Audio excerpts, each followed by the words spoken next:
FORA.tv. The world is thinking.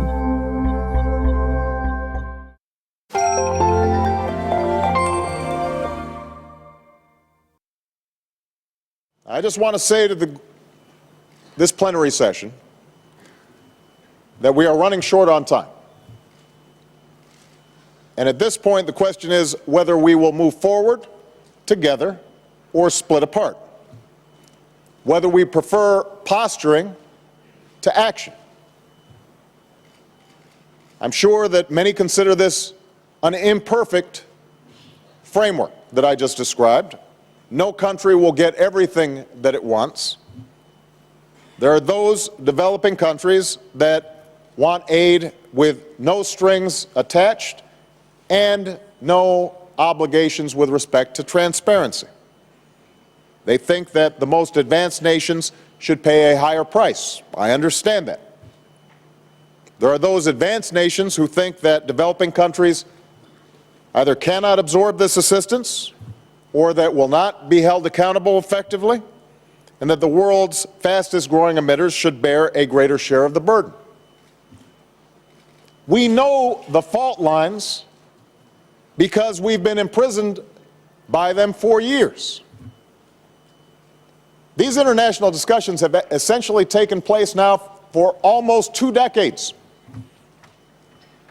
And we have very little to show for it other than an increase, acceleration of the climate change phenomenon. The time for talk is over. This is the bottom line. We can embrace this accord, take a substantial step forward, continue to refine it, and build upon its foundation. We can do that, and everyone who is in this room will be part of a historic endeavor, one that makes life better for our children and our grandchildren. Or we can choose delay, falling back into the same divisions that have stood in the way of action for years. And we will be back having the same stale arguments month after month, year after year, perhaps decade after decade, all while the danger of climate change grows until it is irreversible.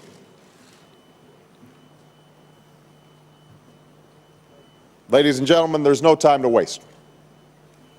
America's made our choice. We have charted our course. We have made our commitments. We will do what we say. Now I believe it's the time for the nations and the people of the world to come together behind a common purpose. We are ready to get this done today.